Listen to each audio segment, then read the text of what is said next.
We're very grateful to have in the studio because he's been given a night off from his band to be here. So we know he's a good bloke. Not that, again, we're putting any judgments out there saying who you should vote for or not, but we kind of lean towards people who are musos around here at Triple Z because we know they're good people. And I'd like to welcome Gabriel Buckley, not Gabriel Byrne, because Gabriel Byrne, as Gabriel Buckley has just said, is a lot better looking than he is. But I don't know. I wouldn't go there. Gabriel, welcome to Triple Z and Queer Radio. It's an absolute pleasure to be here. Thank you for having me. And we should also acknowledge the lovely lady sitting in the corner, looking very demure in her scarf and her fluffy jacket. It's very nice. It's like, yeah, that's Catherine, which is Gabriel's, my beautiful fiancée. Your beautiful fiancée, who I understand from some conversation we had in setting up this interview that you also play together as an acoustic set. We do, occasionally. Catherine's also a singer and is my co-vocalist in the band. And, yeah, we do a fair bit of open mic type work as well. Before we get into politics, what's the name of the band? The band's called The Whiskey Protocol. Which Jonathan immediately has sparked up because anything that's got alcohol mentioned, Jonathan's happy. And whiskey is my favourite alcohol. A man of exquisite taste. It always tells me that I look really sexy, and then I see the photos afterwards and I'm like, wow, I look like David Bowie after a night of crack. One of the songs we sing refers to the genie in the bottom of the Jim Beam bottle. Oh, God. So whiskey, just before we go, because I used to drink, but I just gave up because I felt like it 2.5 years ago. Well, hang on, no. When you started growing your hair, does that mean you're going to start drinking again? No, it was 5 months ago. The two aren't connected, but anyway. Okay, cool. So it was your whiskey the favourite with or without the E, Gabriel? Without, actually. I went to you're the a Irish. Scotsman, Yeah. Well, Irish is with the E, but yeah, I have both You're Irish and Scots heritage, so I'm a little confused most of the time. You're a Scotch drinker. I was, yes. You was. I gave up at the start of this year. So you could run for the Senate. All right, I will restart the clock now. This is our official 10 minutes of political chat with Gabriel. Gabriel, the name the Liberal Democratic Party is, for those people like me who are total politic heads and who love history, it's actually a very historic name. There's the very famous Liberal Democratic Party of Japan, which has ruled Japan for nearly 90% of its history. Many years, yes. They've just got back into power last year after being out of power for 3 years, which is the longest they've been out. There's the Liberal Democrats in the United Kingdom, which is an amalgam of two parties. And there was a Liberal Democratic Party in what became East Germany just after the war. Your party has been in existence now for some 12 years. So it really isn't a recent invention. This party has got some roots, hasn't it? It does. It was started in 2001 and from what I understand, I wasn't involved in the formation of the party. The Liberal Democratic Party was chosen because those two words do have a fair bit of political currency. It's hard to argue against the principles of liberty and democracy. And that's one thing in Australia. The term liberal in Australia has a different connotation because of its connection to a conservative party. Yes. It's definitely been hijacked, and I think the founders of the Liberal Party would be quite ashamed of what their party has become.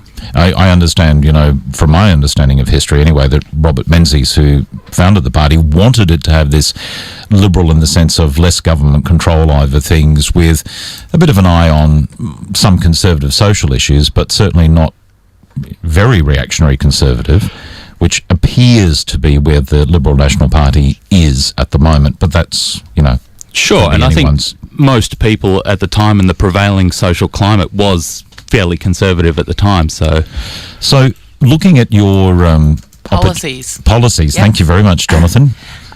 Sorry for awkwardly cutting you off. No, that's exactly what I'm just having a look at your policies now, and they include things all the way. They range from assisted suicide to firearms to marriage equality to the budget. What policies specifically do you find are most important for you? For me, I tend to lean towards the social libertarian side of things. I'm a big advocate for cannabis legalisation, for marriage deregulation, and generally allowing people to live their lives as they see fit, as long as they're not affecting other people in a negative way. So that also includes policies on immigration and refugee rights and stuff? Correct, yes. Awesome. So where do you stand with our current, I don't want to use the word crisis, I feel that rather overstates the issue. But we do have refugees wanting to settle in Australia. They are fleeing persecution and war, of which Australia has some part in. Where do you see the Liberal Democratic Party being able to offer a solution where no solution has currently been found? The Liberal Democratic Party's policy on refugees is quite a novel one. It includes an economic basis and a market-driven basis for allowing people who want to come into Australia the ability to basically pay a tariff and come in. Of course, that doesn't cater to bona fide asylum seekers who would still be processed as asylum seekers, but if for some reason they were found not to be, they could still come into Australia. There would be no prejudice against them that way. On a personal level, they're just people. Let them in. Now, speaking of economic policy and how it might relate to the members of the LGBTQI community, I see in your policies that you advocate for no minimum wage, and many members of our community do work in what we would considered minimum wage jobs, such as retail and hospitality. How will you protect them from being exploited and being told to work for 20 cents a day? Well, I don't think anybody would work for 20 cents a day, and you would only have to look at countries such as Liechtenstein that have no minimum wage and very... But to be fair, it's not a country that's much bigger than the table I'm sitting at.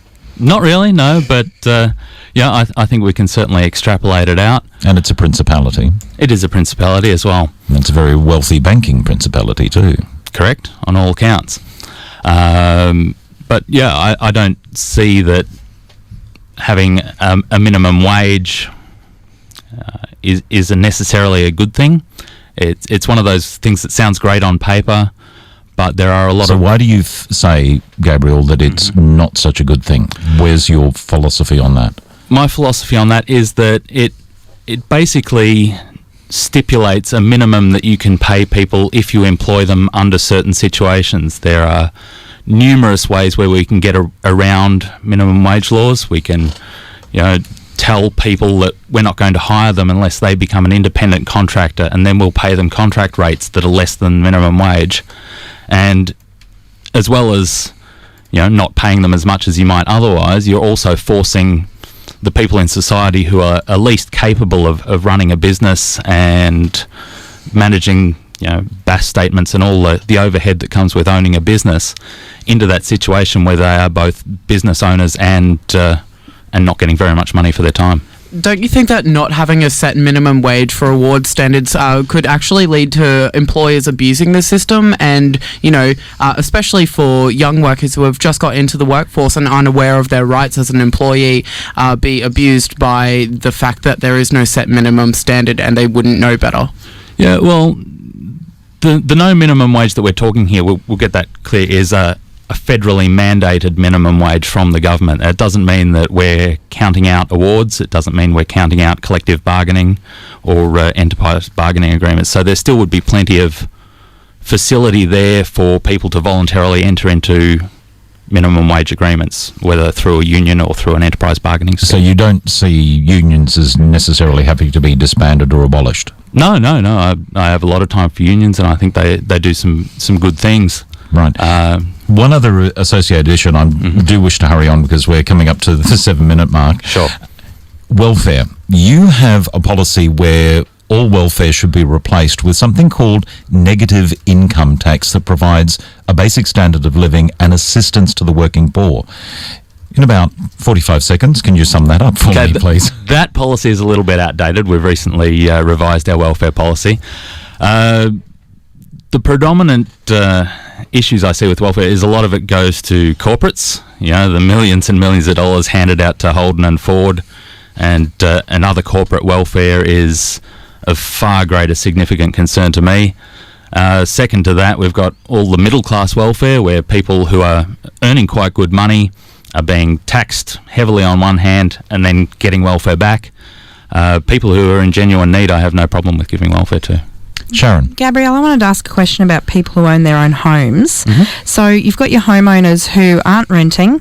They're not entitled to rent assistance under the current government standards, but they also don't have any other assets. My question is, if they're not entitled to rent assistance to help with their roof over their head, let's say they've lost their job or something like that, they're also not able to get someone to move into their home and rent, because that means that they're then got to claim that as income. Would your welfare look after people in that middle zone, that they don't have any investments to bring them in any form of money when they're not working, but they also are being forced to not look after their own social welfare, I guess? Yeah, well, it's an individual case that I haven't considered before, but we're a party that's focused on the individual, so we'd be much more likely to take individual cases on a case-by-case basis and look at, is this person actually in need, than the current approach of the major parties, which is to create blanket solutions that are supposed to be best fit but aren't really a best fit for anybody. Gabriel, we are coming to the end of your time with us, and I do want some quick yes and no answers. So let's take the ones that are strong for us here in the LGBTQI community. Full marriage equality. Damn straight. Sorry, that's a very unfortunate Okay, that's it. That ends your interview at 9 minutes. Thank you for playing. No. You may be damn straight, Gabriel, but what are your no, that's an what is your party's emphatic yes on an marriage emphatic equality. yes. Very much. Adoption rights. Emphatic yes. Access to surrogacy. Emphatic yes. Access to in vitro fertilisation. Emphatic yes. Thank you very much. We like you. Well, I do. That's my Well. personal opinion, and not necessarily the opinion you of very- 4ZZZ or Quit Radio. Thank you very much, Jonathan. Because also, I should very quickly point out that I do have to be careful. I cannot show any partiality because I will be employed by the Australian Electoral Commission on election day as a declaration votes officer. So my political views are totally neutral, and that's why I want to have this opportunity to talk to everyone. Should you be elected, are you going to find it easy or difficult to work with both sides of politics? I'm going to find it's going to be a lot of fun because I like stirring up trouble. I see. Troublemaker. And very quickly, preferences? Do you know where the Liberal Democratic Party is sending their Senate preferences? Yes, we're sending them to other parties that have pro-libertarian aspects to their policies, parties like Smokers' Rights, Outdoor Recreation Party, those sort of things that, and then, as we go down, there have been various deals done. All the preferences are available on the AEC's website. I heard the previous Kirsty Patton, yes. Kirsty Patton. It's only just been announced this week, so we Yes, should that- yeah. cut Kirsty a bit of slack. And I should also mention she and her partner are setting up a new business at the moment, which is why she wasn't able to come into the studio, and she asked to phone in, so yeah. No, that's fine. I've got a lot of time for the sex party. The Damn straight. And at that, I will have to call our interviewer. And thank you very much, Catherine, for coming in and babysitting him. You've done a wonderful job of keeping him on the track. We should mention, again, being radio such a visual medium, that Gabriel is sitting here in a classic anarchists t-shirt. So We do like that. Topped off Jonathan with loves that. topped off with a formal blazer, which is and, nice. and he's a gentleman who has the chrome dome look, so that's I also really like quite that. impressive. hair is overrated. You should tattoo your head. I should. Yeah, I should. just do Just it. be like Francois Sagard, the former French porn star. He's Anyway, hot. yeah, very. But Gabriel wouldn't think so. So